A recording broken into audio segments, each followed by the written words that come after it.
Daniel Stone is with us from the great Newsweek magazine. He's a senior reporter there in Washington, covers national politics. Good morning to you. Good morning, Mike. You know, you've got a terrific sort of remade Newsweek magazine, and can you believe that we're sitting here talking about a potential presidential candidate and a TV show on which people dance and get rated? No, this is certainly out of the mainstream of presidential politics, and that really much is Sarah Palin's brand. I mean, we wouldn't be talking about this about President Bush or President Obama or any other candidate, but Sarah Palin has carved herself a niche here. And part of the reason she's so loved is that she plays by her own tune, is that her daughter can go on this show and she can go and watch her daughter and she could get booed, and her numbers don't budge a bit. So I don't think she's losing sleep over the possibility of getting booed or not getting booed.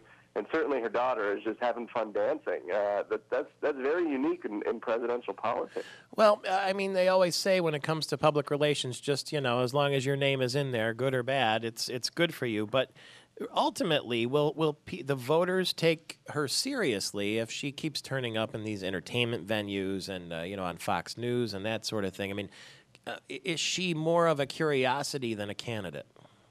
Yeah, she's very much in that realm that you say. I mean, everyone's curious about her, and she's untouchable in the media. She's not really even dealing with voters at this point, and probably ever again, because, she's a very polarizing figure. At this point, everyone in the country knows her, and she's carved out such a niche that you either love her or hate her. It's very polar.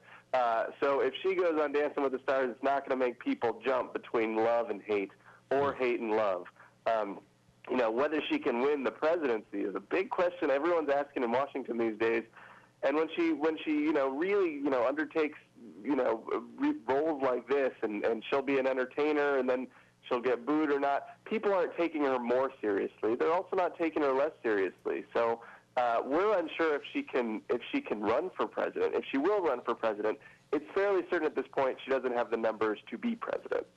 I got to believe, too, and this is purely speculation, but when she gets under the hot lights, of debates and that sort of thing, she does tend to wilt when she's pressed. Isn't that fair to say? Yeah, that's absolutely fair. I mean, she is a figure who is a media star. I mean, she's not a politician in the way that she can really sit for a hard interview, answer tough questions. We all remember those few interviews she sat for during the presidential debate, when she talked with Katie Couric.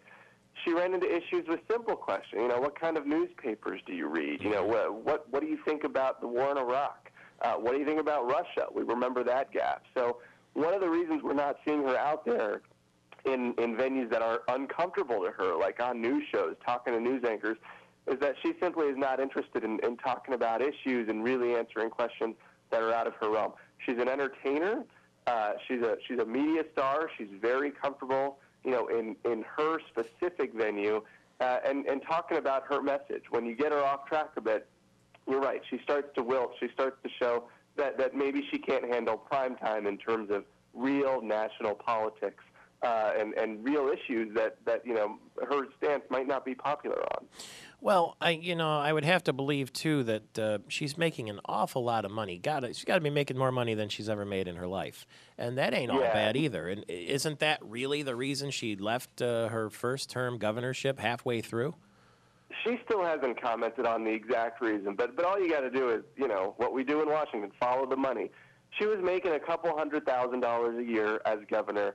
She's left, and over the past year and a half, she's made about $5 million, and it's growing, and that's a low number. I mean, of course, we don't know her personal finances, but when you leave public office and you write a book and you get a speaking slot on Fox News, and you go on the lecture circuit, and you get paid about $100,000 is the rumor for what she's getting paid.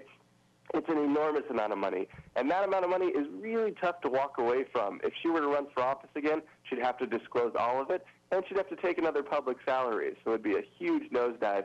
It'd be hard for anyone, and it certainly doesn't seem like she's interested in doing that. Yeah, I mean, how are you going to go work in a government job when you can show up for $100,000, have lunch, shake some hands, and write another book in a couple of years? And sometimes it's better to have the king's ear than to be the king, I think.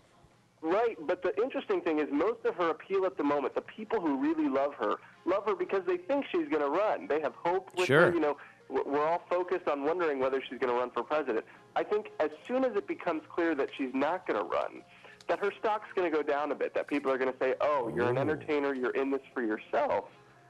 We don't have as much hope. We're not going to come see your speech. You know, if it becomes clear that she's an entertainer for life, if she's maybe a Sean Hannity or a Rush Limbaugh figure who gets people fired up but isn't willing to, you know...